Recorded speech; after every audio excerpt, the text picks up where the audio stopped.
Welcome to You Don't Know Ball. Today, we're going to be talking about our risers and fallers from the combine. I'm Hunter. This is Dobbs here as well. As always, if you don't know ball and want to know ball, be sure to subscribe, leave a like. Let me know in the comments your favorite riser and your favorite faller in draft stock from the combine. First off, we're going to start with everyone's favorite position, the O line, and we're going to start with risers, and then we'll do fallers. Some positions don't have risers. Well, I think actually all positions have risers, but some positions don't have fallers just because it's like mostly people performed how you'd expect them to, unless there was an egregious performance. So, Dobbs, who did you have as your risers in this category?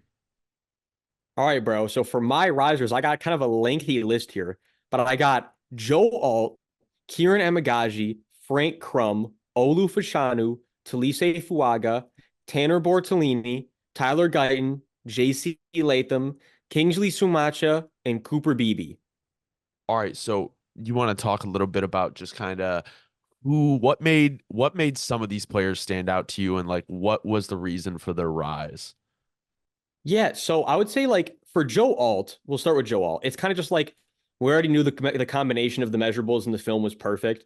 You just wanted to see him come out there, look good in the drills, look good moving, right? That's exactly what happened. So then you're like, all right, Joe Alt, we had it. We feel, and with Joe Alt, maybe less of a rise, maybe just more of a you're certain now. You know what I mean? Right. Like if that makes more sense. And then with Kieran had great measurables, came in, moved smooth for his size, measured in really big. I think so. That was what it was for Kieran. Frank Crum, humongous measurables, moved really well for the measurables. That was what it was for Frank. For Olu, kind of similar to Joe Alt. Maybe I jumped the gun a little. Maybe not as much of a riser, but just more like, okay, yeah, like that athleticism matches the profile we expected. You Right. came in, you definitely didn't lose any stock when you already were such a high prospect. And then same for Talise, like he's in that same boat. I'd say even though for Talise though, some of these numbers really pop out to you where you're like, man, this guy is really agile for that size and for that build. So for Talise, it was like, man, his numbers really did stand out. Tanner Bortolini was when you're watching him, you're like, man, this guy's moving really smooth for his size. He also had some really good numbers though too. Tyler Guyton, the measurables were incredible. So when I saw Tyler Guyton, I was like, okay, we already know we're getting a really athletic alignment, and then those measurables just stand out a lot.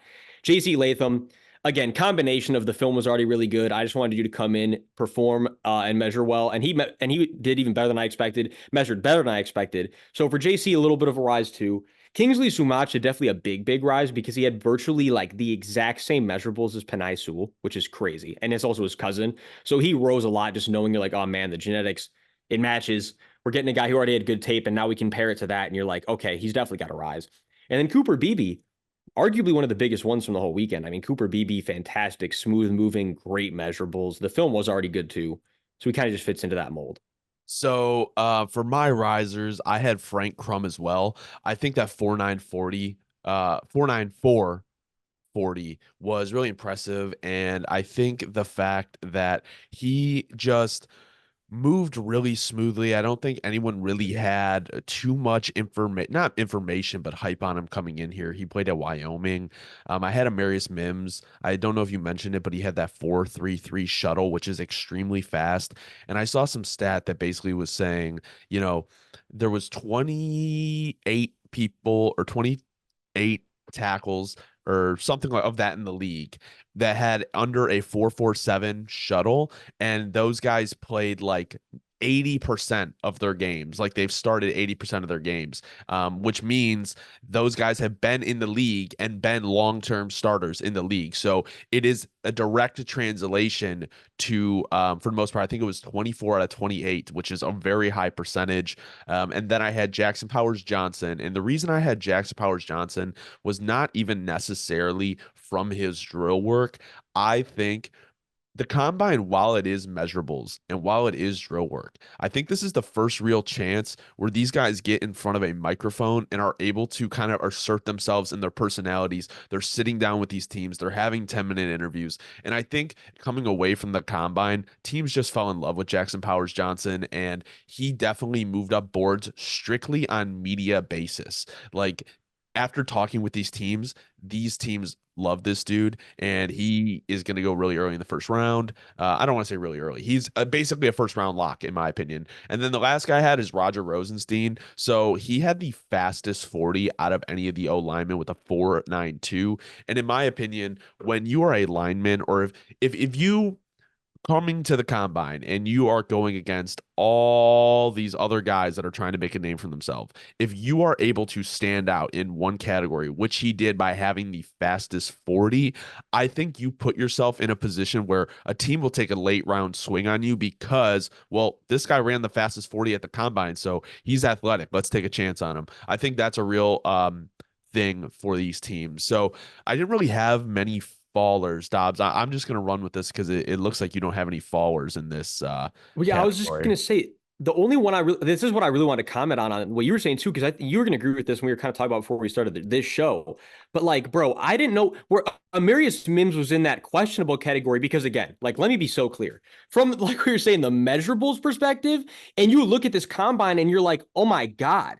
From the measurables, like we were saying, this is literally an offensive line coach's dream. I mean, you cannot make up how elite these numbers are, how easily projectable into the league for a long-term starter these numbers are. But then it just goes back to we already were worried about his injury concerns to begin with. And then you come out injuring yourself running a short distance. That's definitely going to make some questions arise in the draft rooms. Like, well, we know this guy has so much talent. How often are we going to get to see this talent on Sunday? You know what I Right. mean? But if it's just off the measurables and off of what we already know about Amarius Mims, to be honest, bro, if he didn't get injured, he would probably have risen his stock the most out of any lineman. That's what makes it such a hard, like, where it's so hard to project how teams are going to feel about Amarius.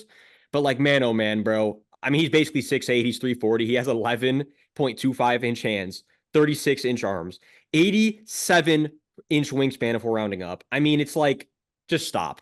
Like, it Yeah. should just stop. If he can just stay healthy, it's like, this is a guy who should be going in the first 15 picks. It's crazy. I like Marius Mims a lot. I think the injury history and or just the injury. I mean, the fact that he injured himself on the 40 is concerning. And also the fact that he has an experience. He's only played 800 snaps at Georgia.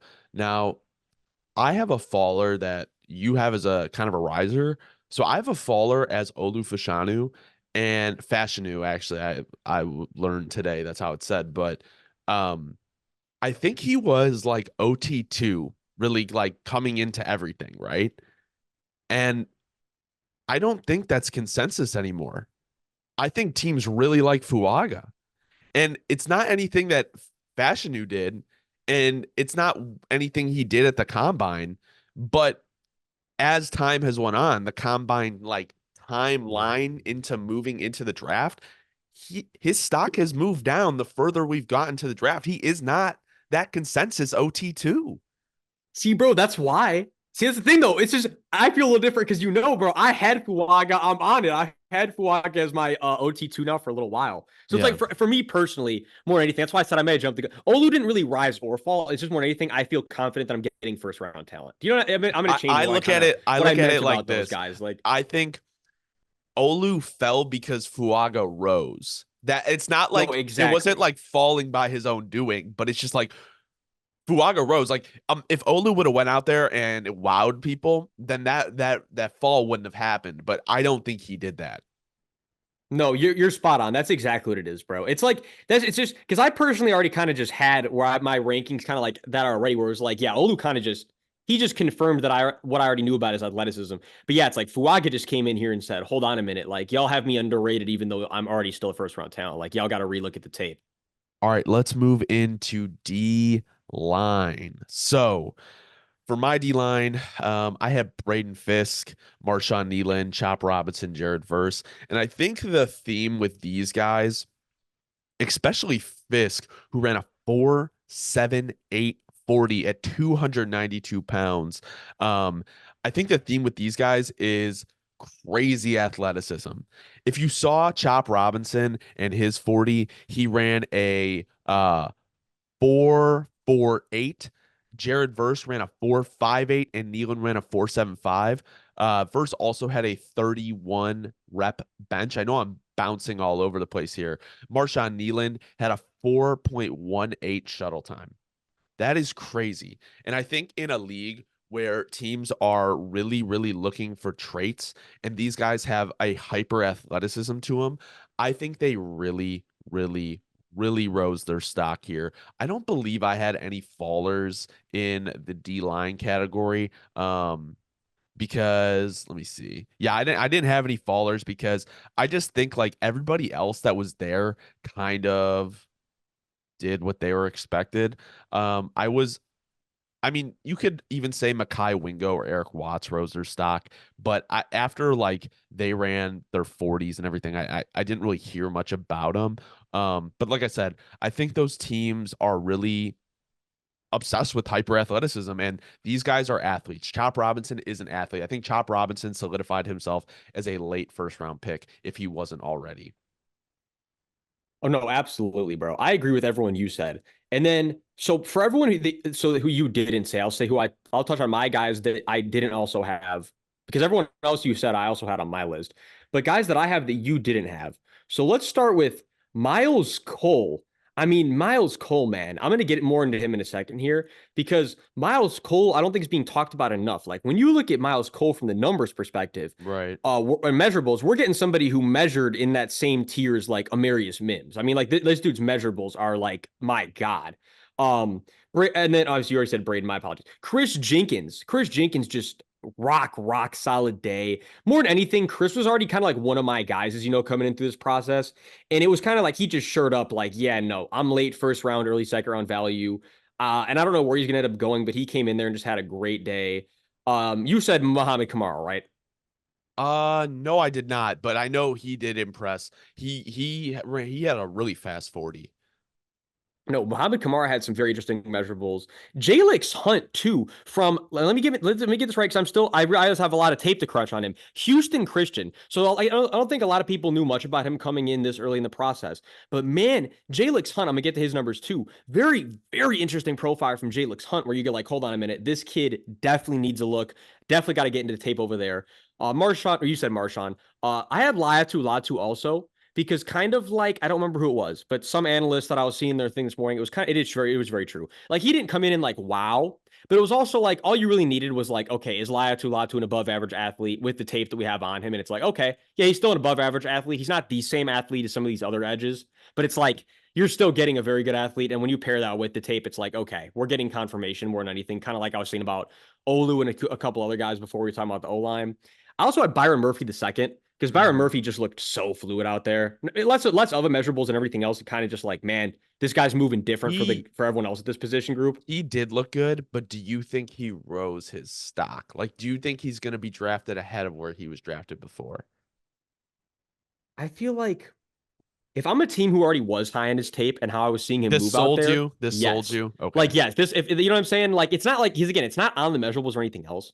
But it's like when you pair the tape with how he was moving out there, I think you're saying to yourself, He like, nah, I I'm definitely and he I just built knew different. Like, he was small, but like he's built like a bulldog. Like he is stout. Like he is a no, short, he stout guy.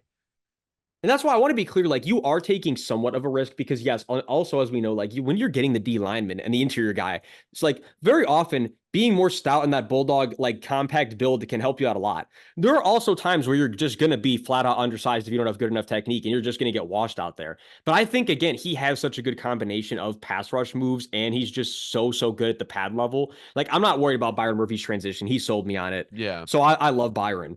And then I think we're going to agree on this one. Rook Ohohoro, from an athletic perspective, Yeah, he every looked team is going to be nice. saying, yeah, no, he's rising up boards for sure, just on the measurables. And then I think you're gonna be cheesing on this one because definitely I know Okay. you like this guy too. Devontre Sweat, bro. I like After how he Sweat. came in and how he weighed, I mean, it's like when you again, if you're I'm translating surprised those more people aren't numbers, talking about him. Like yeah, it's honestly. like if you translate his numbers to any other position group and then you adjusted the weight and everything else, like the man basically ran like a 4.3. It's like this dude, I mean, for his size, his athleticism, it's like you cannot teach what he brings to the table. You absolutely cannot. And if you're looking for a nose tackle in this year's draft, you might be getting the best one in Devondre Sweat. I don't know why, to your point, nobody's been talking about him. Right. And then we know about Jared Verse. I'm sure you said Jared Verse too. Yeah. Um, and then those are my risers. And then Okay. for my fallers, do you want me to wait on the fallers? No, go ahead, because I didn't have any followers from this group. the only one, say, let's be realistic. The only real, I'd say, big faller from the D lineman to me personally was Braylon Trice, just Okay. because on a few drills he did look very, very, what's the word I'm looking for? I'm trying to like it just I the wasn't drills weren't smooth. impressed, but The drills weren't I was smooth. never high on Trice. Yeah, I've never been higher than like mid second, late second on him. Um, and then yeah, just did not look smooth in the drills. Nothing wows you with the athletic measurables. So it's kind of just yeah, I would say Braylon fell. And then I have question marks next to Jerzon Newton and Jonah Ellis, just because not bad measurables, but nothing eye popping. And then when you didn't do the drills with this specific D line group that did them, and a lot of these guys looked really good and fluid, where you had them a little bit lower, and now it makes it tough where you're like, well, do they rise above Jerzon and Jonah because I don't have these Right. drills with them? You know, it's kind of like, did they hurt their stock by not participating? I don't Do, know, but do they you, let could me have in ask you certain teams' this. draft boards. Do you think Jerzon Newton, without doing the drills, has put in jeopardy his position of like IDL2? Potentially, yes, because that's what's I crazy. But that's where I it's tough agree, though but because the film there's is so good. nobody. It's just like it's like I feel like there's IDL 1 and 2, Murphy and Newton. There's probably a gap between them, but the gap between IDL 2 and IDL 3 is so big that it's like, does it really even matter? But I feel like, and here's my thing.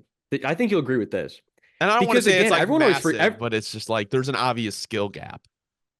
well, no, and because this is the comp I'm going to use for Braden Fisk, and it's not as egregious, but stick with me here for a sec, Okay. because and because again, I'm not saying he's him. I'm not saying that they're on the same level. I'm not saying that their rise is on the same level. So I want to be clear to everyone listening. But follow me for a second. You get what I'm saying? Because when Aaron Donald was coming out a long, long time ago in this process, when he was first coming out, it was like, okay, man, this guy's athleticism is through the roof. But until we get him in the combine, he was only viewed as like a, I'm not even kidding, but you can go back, look like late third, mid third, late second kind Right. of guy. I was kind of like, oh, we got to see how he looks. But then he came in the combine and it was like, oh my God, like this dude is such an athlete. Like there's no way he's going to fall past the first round. And he ended up going way earlier than I think a lot of people expected it. I think the Rams took him at 14. And Hmm. I feel like we're just like, man, this athleticism for the position group, it's like, we got to take a shot on this guy. I feel like Braden Fisk is that guy to this year's class He where rose like nobody even crazy. necessarily had him as a first round guy, maybe coming in. But now it's like with that profile, and the film is really good. It's like I think we could potentially see Braden, maybe a team like reach on Braden's athleticism over Drazan after the combine. I think he's the guy I would bill for that. But minus him, to your point, bro, I think there's a huge gap. So let's move on to our DBs. I have Renardo Green as a riser, Max Melton as a riser, and Jalen Simpson. I think Jalen Simpson looked very, very, very smooth through all of his drills. And I think he was one of the later safeties in the draft this year. And I think because of how fluid he moved throughout those drills, because this safety class is not strong. Like you probably have your top guy who is like Tyler Nubin. I don't really think there's a question there that he's the top safety.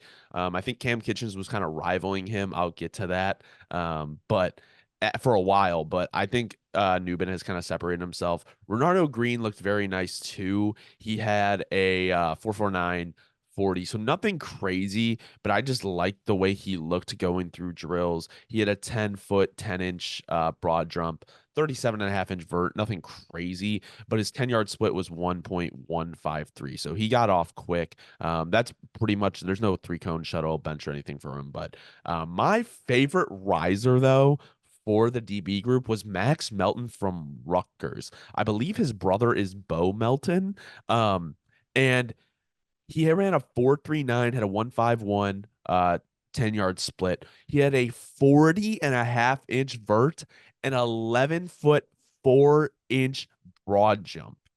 This man is 5'11", 187 pounds. He has 31.13-inch arms, a 76.63-inch wingspan, and 9.13-inch hand size.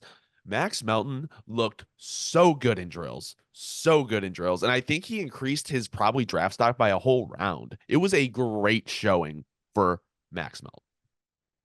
No, I'm with you, bro. I think, Max Melton is one of those guys where, and I cannot believe, I'm an honest guy. Like, I cannot believe I forgot to put him on my risers list, bro. He rose so much and almost just eluded me when I was making my list. No, jokes aside. Yeah, Max Melton, bro, he was out there wowing us the whole day.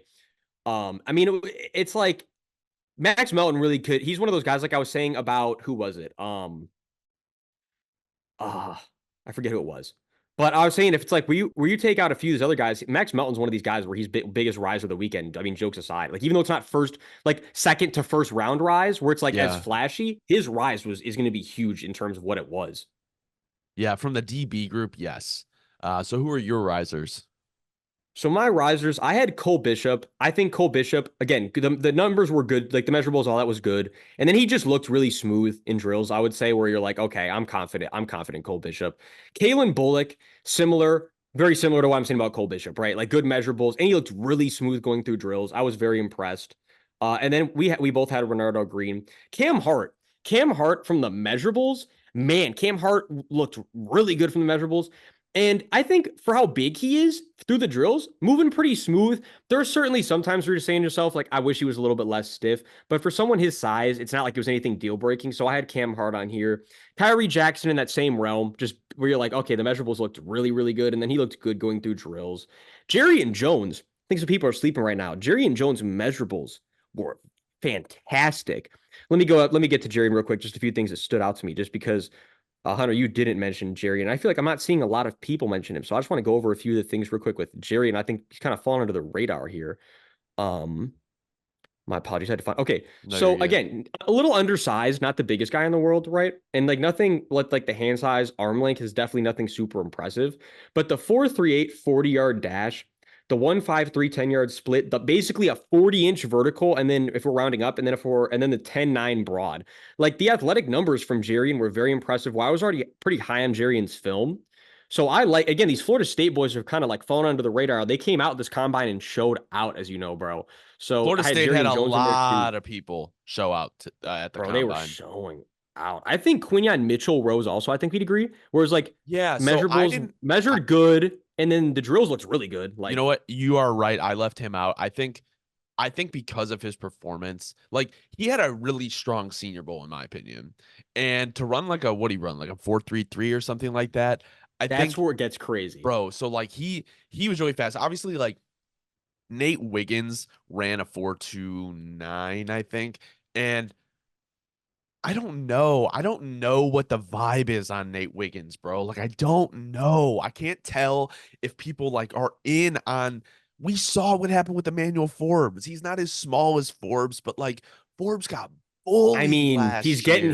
he's getting pretty close to being as That's small what as I'm him, though, to saying. your So it's like point. I don't Like, even know if the 4.29 is even gonna sell teams on stuff. So like that. So like I will say Quinyon Mitchell to me is already like CB1 to CB3. I think it's Quinyon Mitchell, Terrion Arnold, and Cooper DeJean. I think those three guys. even though Cooper's a safety, so it's like Yeah, it's like fake anyways. Cooper can is will probably play safety in the NFL. But I think with those measurables, I think Quinyon Mitchell impressed a lot. So I should have had him on my risers list as well. That's what I'm saying about like Max Melton. Like, bro, when you're filling out these lists, no matter what, no matter how much you think you got everyone or you didn't, like you know, always Yeah. one guy's gonna elude you. Like, it's just how it goes. Especially when there's so much information in front of us.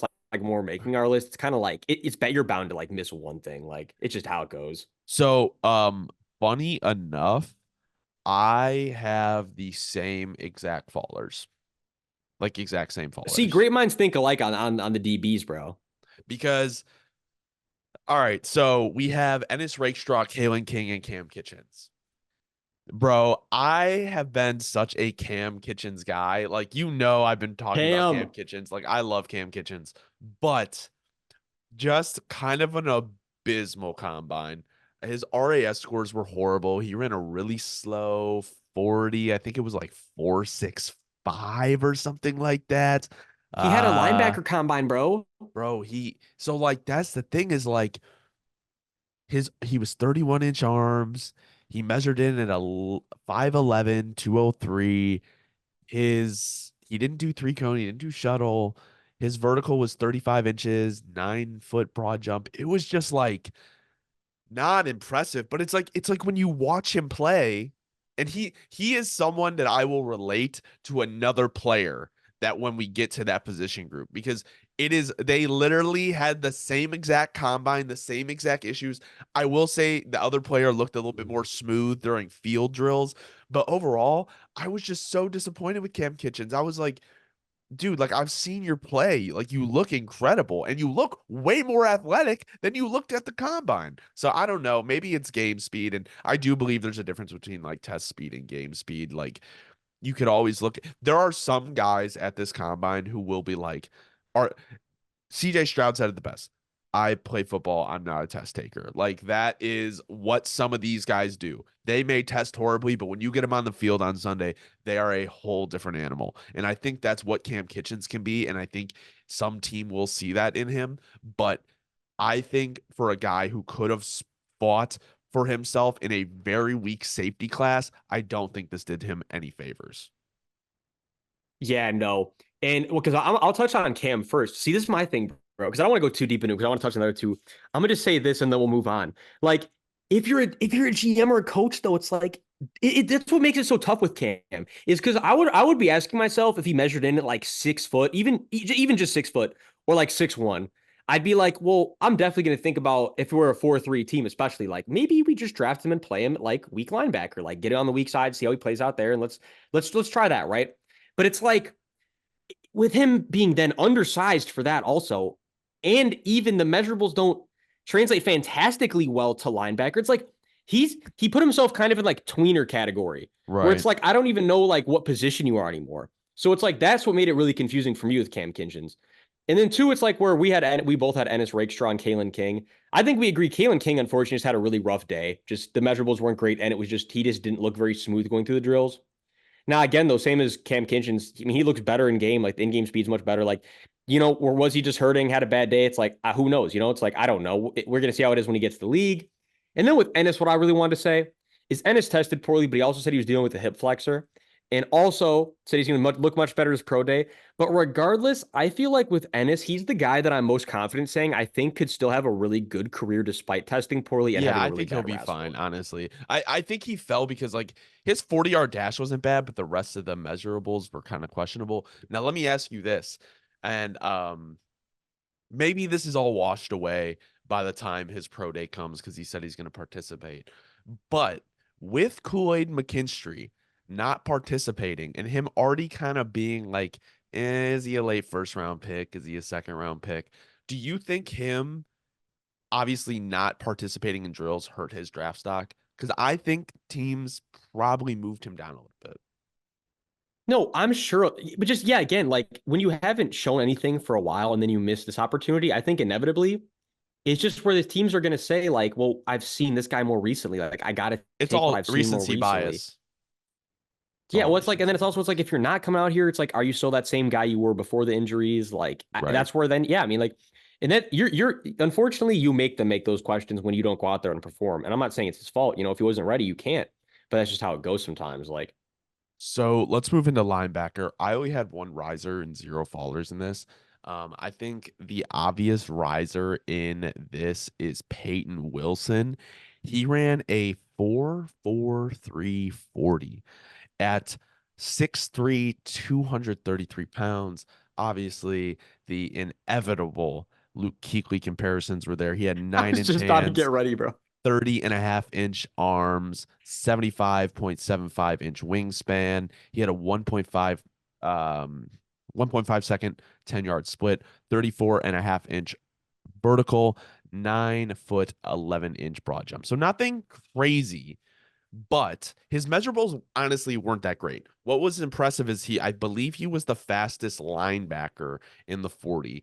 And when he was going through all the drills, you could just tell like he has a motor on him and he looked really smooth doing pretty much all the on-field drills that they asked him to do. And another guy that I liked, I don't think he rose or fell. Edgerrin Cooper, like he looked really good too. And that's no discredit to him, like that he did like a bad job or anything. It was more just like I kind of expected this from you. No, exactly. And like, and to your point about Peyton Wilson, I want to say too, is like where some of the measurables aren't anything fantastic, but just like from that height and speed alone, it's like you're not getting linebackers very often coming in that like really like the game is transitioning. Like we really don't see many of these linebackers coming in very often anymore. Like this combination of size and speed. So it's like he's definitely rising on boards just off that alone. Like it's like he really is like a uniquely built linebacker in the modern league. 100%. Do you kind of want to go over your guys? And mind you, guys, we are not labeling some of these guys as linebackers. This is how the combine labeled them. Yeah, I was gonna say. So that's where it gets weird. Is like, yes, they're really everybody besides who you didn't mention. Well, also, I'll give my two on-ball guys, um, like Maris Lafu and then Edifon Olufashio from Washington. Like these were two guys where it's like, okay, I think they rose, they moved well, they had good, relatively good measurables. With Maris, it was just really more like the way he looked on the drills, and then with Edifon, he had fantastic measurables for the interior linebackers. So they were my two like interior risers. And then my two edges that got listed as linebacker, though, the Alabama boys, bro, Chris Braswell and Dallas Turner. I heard Braswell has also been interviewing really well. Apparently, a lot of teams really high on Braswell. I've been hearing, call me crazy, bro. Heard a few people say, don't be surprised you see him go in the top 20, which is That's crazy as of right now. crazy. But been hearing a few people say that. So that's where it gets interesting. So maybe someone to keep our eye on here, gang. Chris Braswell making a humongous rise. But yeah, so those would be my guys then for the linebackers, bro. Because I'm Yeah. with you. I had no followers either. Where it Okay. wasn't like anybody that was supposed to go really above like mid third. And that's what we were saying earlier too. Like, I can't even list you as a faller if you weren't expected to go past a certain point anyway. Because past being like a third round value, I don't even know where teams have you on their board. It's like I Right. can't assess whether they're going to be a riser or a faller. Like, So next we're gonna move on to the tight end group. I had one riser and I had one faller. Well, actually, you know what? I have two risers. I think I have Theo Johnson and Cade Stover. And the reason I put them there is because they both looked really, really, really smooth doing their drills. I think Theo Johnson having, I think it was what, the 10.0 RAS score for teams that value raw or relative athletic score. He is going to be the top. And just when you could see him going up for the ball, those jump ball drills at the end, he just looked really smooth. Cade Stover to me, he just looked like one of those all around guys. And I think the tight end group is the easiest position probably to rise in the combine because you can watch the game tape, but outside of like Brock Powers and maybe Jatavion Sanders, um, I mean, you don't like, not a lot of people are watching these guys. I'm not going to sit here and pretend like I'm watching these guys, like all this tape. Like I've seen some of these guys play and I've seen little bits here and there, but I haven't grinded every single tight end. And I think the reality is, if you want an athletic tight end who can block, you're going to want to see if these guys can get out in space depending on the type of team you are. And if they have good measurables, they can get the jump ball, they can be a red zone threat. I think that's something that they're going to value. And I think, you know, let me pull up Theo Johnson. He had a 39.5-inch vert, a 10-foot and 5-inch broad jump. He ran a 4.57. He measured in at 6'6", 260 pounds. I also didn't mind Tip Ryman. I don't think he really did anything. I like Jaheim Bell. I don't really think he rose that much. Cade Stover, 6'3", almost 6'4", 247. He didn't have craziest measurables. So at first I kind of didn't include him, but as more I was talking about, I was like, I don't know. I really like the way Cade Stover moved. So yeah, I would say Theo Johnson is probably my biggest riser in the tight end group. yeah, Theo has to be the biggest riser. I had Devin Cope too off that 40 time. I Fast. also had Tip. Tip was just like eye test stuff. Like he just looked really, really smooth all Yeah. day. Where I was like, I can't not have him on my risers. I think he'll rise a little bit. Ben Sonata was already really high on. And here's the difference. I was gonna say, where I want to be clear. I didn't have Kate Stover as a riser just because I already think a few teams are gonna have him valued a little bit higher than Ben Sonata. But I think where it's like, so I didn't have him as a riser or a faller because I think he's kind of just gonna stay in that same range where he's gonna go a little like earlier than I think some people initially like kind of had on him.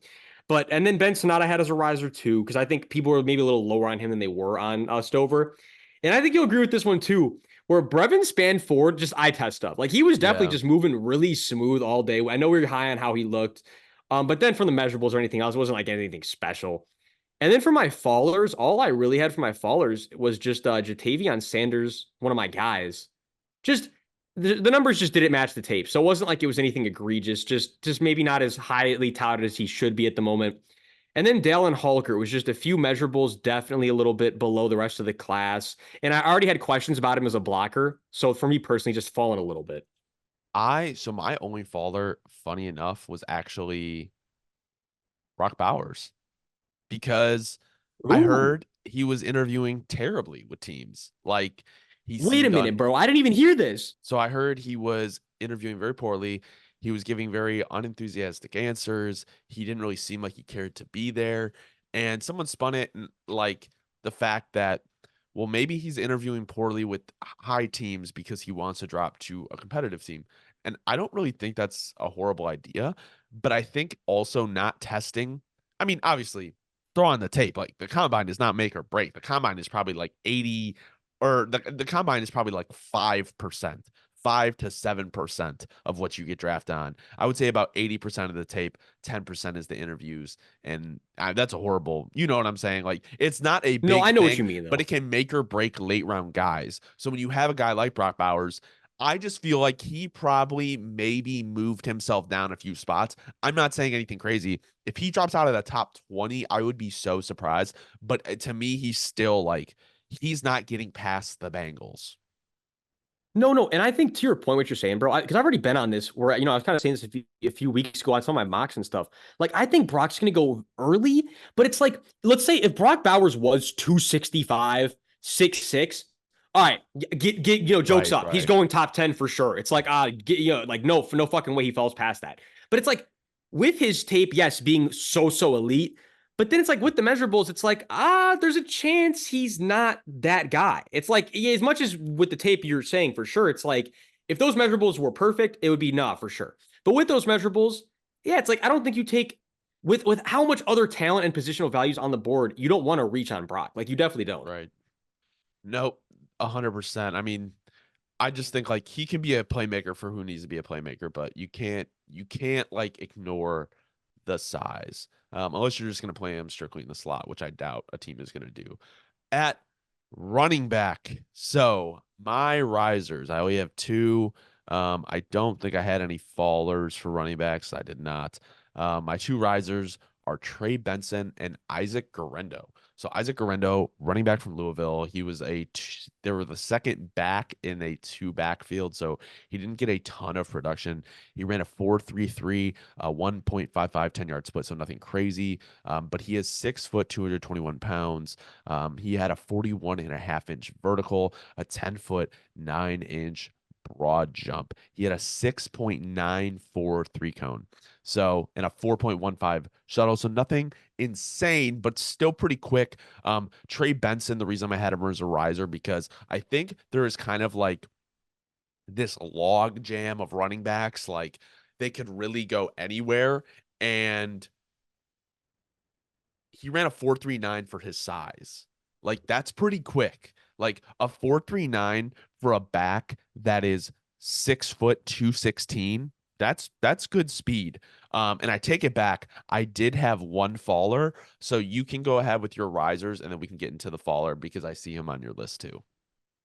No, that's hilarious. Okay. No, so what I want to say about my risers, the first thing I want to touch on before I get into my other ones, because I'm like, bro, Isaac Garendo, like I'm getting higher and higher on him. So I want to point out real quick to everybody. Again, back to these, like sometimes these two bad guys when they come out, it's actually like the best thing where you're getting for the team that's drafting them because, like you were saying, you don't get to see tons of them. But it's Right. like, hold on, and then you look and you're like, wait a minute, this is a guy who literally scored 8% a touchdown, 8% of the time he touched the ball last year on 132 carries, and he averaged 6 yards a carry each time he touched the ball. When you tell me that, I'm saying I'm hearing that this dude is incredibly productive. And then you go to the measurables and you're like, wait, this dude is built to be an NFL running back. And then you look at the 40 and you're like, my God, this dude could be an elite NFL running back. Like we were saying biggest risers of the week. I think Isaac Garendo is going to be one of those, like in that potential range too, where he might have bumped himself up a whole round and a half. I mean, you know what I mean? Like this is a guy who's going to probably rise a lot from where he was initially projected. I had Trey Benson as well. Trey Benson had a fantastic day. Jalen Wright, we can agree. Jalen Wright potentially first running out back off the board and shocking everybody. And Him or then Jonathan also, Brooks, yeah. Dylan Laub. I think Dylan Laub just had a very, very, just very consistent, good. And then for his size, the measurables were definitely very, very nice. Right. So my faller that you had, why don't you talk about Audric Estime and then we'll talk about the other guy. See, for Audric, it was just more the 40 time. Like that 40 time, the 4.7 was really much slower than he looks. That's definitely gonna have you fall a little bit. But that's the thing, like you said, it's not the end of the world, bro. Like it's not, maybe just a day where your hammies hurt a little bit and you came out there not running your best, and it is what it is. So, like you said, I'm not gonna knock him too much. It's really just that 40 time, like, but from what I Yeah. expected. I think a guy that we really struggled with was Bucky Irving because Yeah. he's really known for his explosiveness. And this is probably another instance of like game speed versus test speed. But Bucky Irving, 192 pounds, 5'9". He ran a 4.55 40. And it's just like when you got guys who are 3 inches taller than you and 30 pounds heavier than you running, you know, 0.22 seconds faster, and your 10-yard split is the same. I mean, his vertical, I understand for his size, he had a 29.5-inch vert and a 9 foot 7 inch broad jump. He didn't do the agility drills. It's like, dude, like I really, really was excited about Bucky Irving. And I just watching him, I just wasn't as excited, you know? He was the running bro. He was the Cam Kinchens of the running backs. That's exactly what it was. I got a Cam Like, Kitchens of the receivers coming up.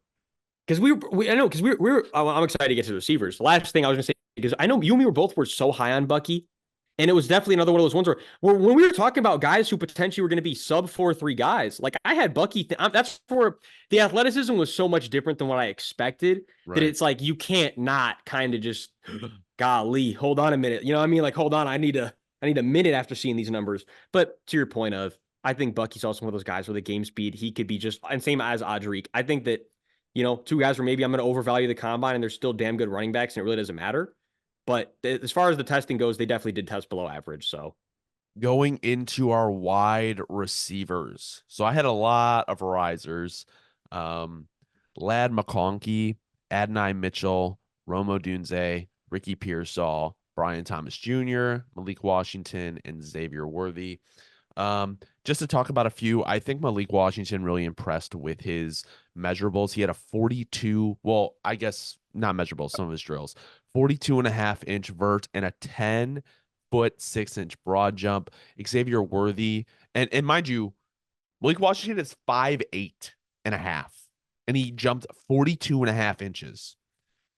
Xavier Worthy had a 41-inch vert and a 10-foot 11-inch broad jump, and he also ran the fastest 40 time ever.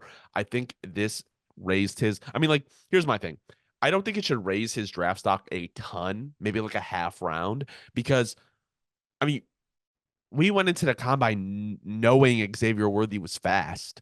Like we knew he was fast. Like you're not going to draft him now and be like, wow, he's fast. Like we're going to draft him. It may push him up boards a little bit, but I don't think I don't think he's a first round pick unless he's going to the Chiefs. Um, Brian Thomas Jr. running a 4.33 was absolutely insane. Ricky Pearsall, who is probably one of my favorite receivers in the draft, 42-inch vert, 10-foot 9-inch broad jump. Very impressive. Romo Dunze I had on there strictly because of the 4.45 40. To do that at basically 6'3, 212 pounds is impressive. Adonai Mitchell, 4.34 at 6'2, 205, 11-foot 4-inch broad jump. That is crazy. And then Lad McConkey, not he ran a 4.39, and that's not why I had him up. I think when he was going through the gauntlet and all the catching drills, he looked so smooth. So those are my risers and just little quick notes on them. And so real quick, I was gonna say, bro, just make a note what second this is. We'll just cut this part real quick. You don't. I'm just making sure you didn't hear any like that background noise when you were just talking, did you? No. Okay, I just want to be sure. I just want to be sure. I was gonna say, okay, bet. Then we're good. All right, then I'll give you a little clap. We're right back in.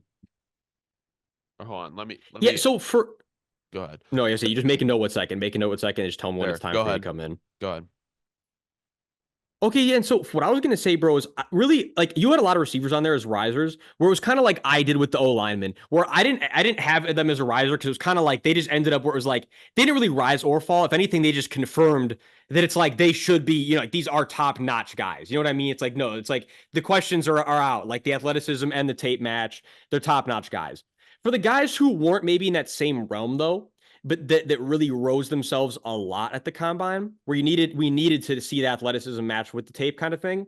I think what I'm going to say that my four guys who really rose the most, Adonai Mitchell, no doubt. We agreed on. I think you had that him too. Xavier Worthy, no doubt, bro. It's again, like you said. I mean, when you run the fastest 40 time, you're gonna certain teams are gonna value more than others. Ricky Pearsall looked so good and so smooth. And then Ladd McConkey too. I don't know how I forgot Ladd McConkey and Ricky Pearsall shaking hands meme or shaking Right. hands emoji. Same exact combine in terms of how they rose. And then Brendan Rice. I think Brendan Rice for his size, for what I already saw on tape, a lot of things about him. And it's like when you pair those measurables with what I already know about you, for me personally, I think Brendan Rice would be rising up my board. I feel you. For the fallers, I so I want to say the same people as you. And I had the later guy. The first guy, I'll talk about. I don't know. See, here's my thing. The reason I didn't include Troy Franklin on mine is because I truly don't know how he's looked at in the NFL community. I didn't think he looked particularly good in the drills. And I know he's like a speed guy, but he didn't run like a super, super fast 40. And when he was doing the gauntlet, he was like backing up to the ball. He wasn't even like running through the drill. Like he was slowing down and backing up to the ball. I was like, no one else is doing this. This is weird. And he dropped a No, lot. and if I'm not mistaken, wasn't he body catching a lot of them? He Wasn't was that the body catching candidate? a I'm trying to lot remember. of, I would say yeah, he was the one body catching a lot of them, right? it was Yeah, that's weird. what I'm saying, bro. For me, what it was anything, it's like kind of like Troy, like you were already saying, like his mold was an like a slot or like an X just burner, like just a seam or just a deep third burner. Like you're gonna take either the safety out of the play or the X corner or whatever. But it's like if I can't count on you for that, and then now with your athletic profile, it's like what exactly is your role in our offense? And I feel like that's gonna make teams inevitably it's gonna fall down their board a little bit. And then the Cam Kitchens of the wide receivers, Keon Coleman. So Keon Coleman actually, I will say, did look somewhat smooth through some of these drills. And I think a big thing for him was I actually have one more faller that I forgot about, but he ran a 4.6140. And I think this is a kind of a problem because actually, I don't know, man. I think he's a faller, but I actually don't really give a fuck about his combine because he to me is one of those guys who he's a gamer. Like, I don't take tests, I play football. Like, that is Keon Coleman to me. And I think he can be that guy at the next level. I think his stock may have fallen because of his results and measurables. But at the end of the day, from a purely like falling on a draft stock, yeah, he's a faller. But to me, I think he can still be that guy in the NFL. Yeah, no, it's like, and that's like you're saying. Nothing has really changed about how I feel about him. I still am sticking with the Gabe Davis ceiling, and obviously the DK Met, or I should meant to change that. The Gabe Davis floor. The DK Metcalf ceiling might need to change though with this 40-yard dash, and that's why I'm going to say if anything he fell a little bit because maybe at his ceiling I just don't project him at that same ceiling anymore. You know what I mean? Like I do agree he can still come out here and be a guy, but it's like you're not going to be like burning dudes the same way DK Metcalf does with this 4.6. Like that's just it's just not going to translate to that 4.3. Like No. All right. Going into actually, let me do. I got one let's more say faller. who's your last follower you said you So had one I more. okay, so I'm not trying to be edgy. I'm not trying to be different. I'm gonna give you a logical reason why, and it's Oh, not hold like up. it I know it's matters. coming. I think Marvin Harrison Jr. may have decreased his draft stock by not doing anything, and the only reason I say that is not because I don't believe Marvin Harrison Jr. is wide receiver one in this class. I think because the talks of some teams liking Malik, I know Malik didn't participate, but I think Malik being there and Marvin Harrison Jr. kind of he did his interviews and his stuff when the D line were there and he asked the teams, "Do I need to be here for anything?" They basically told him no. He left. Fine. I don't care. I really don't give a fuck. But I think that opened the door for more teams to look at Malik Neighbors and be like, maybe we like him better. Not because of anything Marvin Harrison Jr. did. I just think it opened up the door for the conversation. So I think some teams may have Malik Neighbors as their wide receiver one, which they already have. I just think it possibly opened the door for other teams to do that. There could even be one, two, maybe even three teams that have Rome as their one. Like again, the Right. way these guys are valued across different draft rooms, I firmly believe that each NFL team, I don't know how many of them, but there'll be at least one team for each of the three guys that has them number one on their board. I do firmly believe. All right, going into our final position group, we have quarterbacks. Dobbs, who are your risers? So for my risers, I only have one person, and I just went with Devin Leary, mainly because, like we were saying, we were watching that combine during the live stream, bro. It's like, hey, look, this guy can really put that thing on the money from the short intermediate. He's got great velocity from that short intermediate. You're definitely getting, if anything, you're saying to yourself, in the draft room, you're like, man, we're getting a high upside backup, a guy we can definitely develop for a little while. That D ball, it left a lot to be desired. But again, I mean, he looked really good in like every other area. And it wasn't like he couldn't get that thing. It was just like it takes really far to get down there. So it's like at least he had the arm strength. It just isn't that arm velocity. But I think Devin Leary, you're like, man, he looks damn good at what we asked him to do for the most part. And I think he definitely rose a little bit from where he was initially at. I mean, I would agree. I think the thing for me with Devin Leary is not every quarterback has to have the deepest arm. Like, I guess my thing is like Tua doesn't, and he's regarded as a better quarterback in the league. And oh, I'm getting over a cold. I know how it is, bro. It's like Um, allergy season over here. Tua doesn't. He's still regarded as one of the better quarterbacks in the league. And I think Leary, when he was throwing those like short and intermediate balls, like you were saying, like he was on the money. Like he was on the money with them. And you're telling me that's not someone you'd want as like a backup quarterback? Like I would gladly take someone who I can trust to get the ball into my receiver. Now, obviously, he's in spandex. He's not in pads. What happens when a defense is coming at him? It's a whole different story.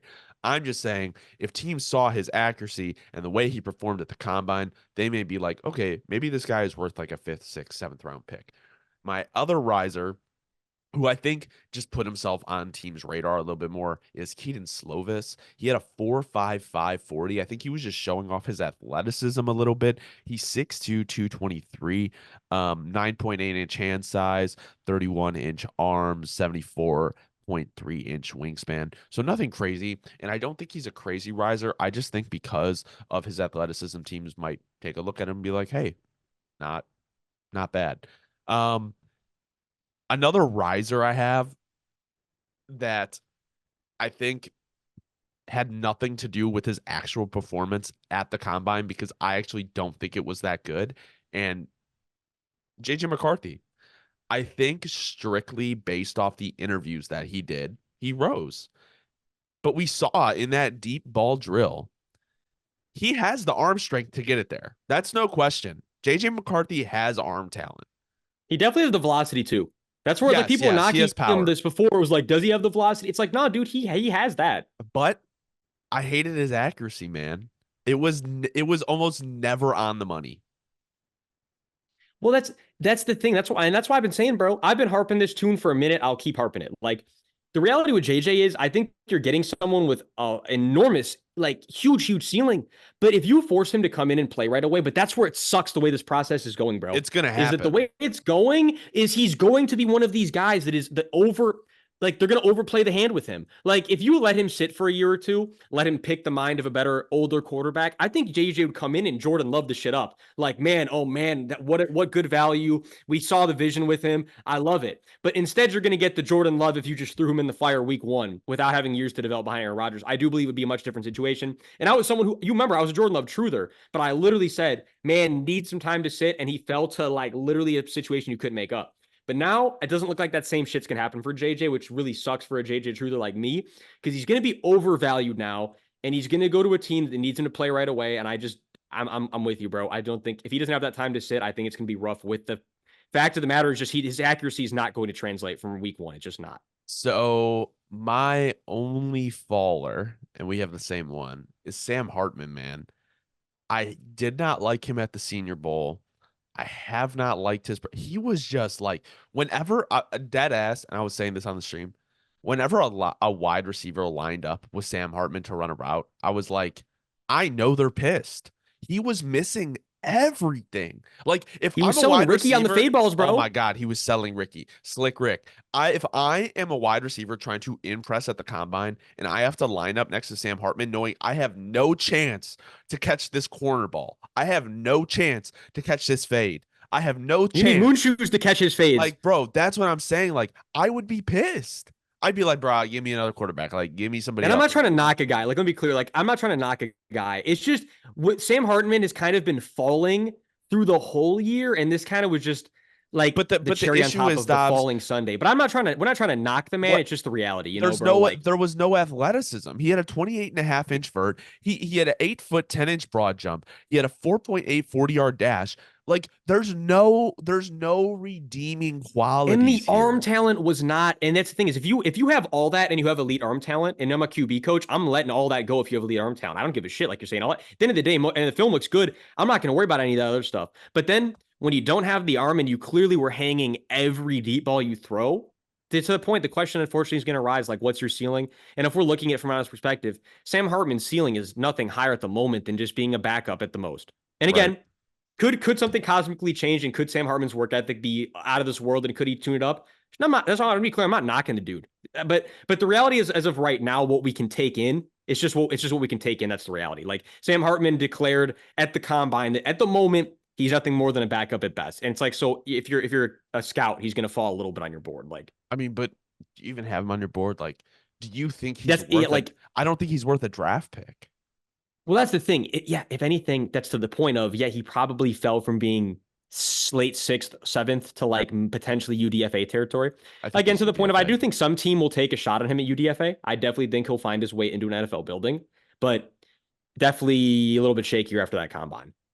Well, this has been our risers and fallers from the 2024 combine. We have free agency next week and then the draft in April. As always, if you don't know ball and want to know ball, be sure to subscribe, leave a comment, let us know in the comments, or I meant leave a like. Let us know in the comments your favorite risers and your favorite fallers, not favorite fallers, your fallers in this combine. I don't know, I'm all over the place. It could be But your favorite followers. If you right, love them, just yeah. tell us. I mean, Yeah. get mad at us. If you have hate for these prospects and you want them to fall, let us know in the comments. Thank you guys so much for watching. Have a great night.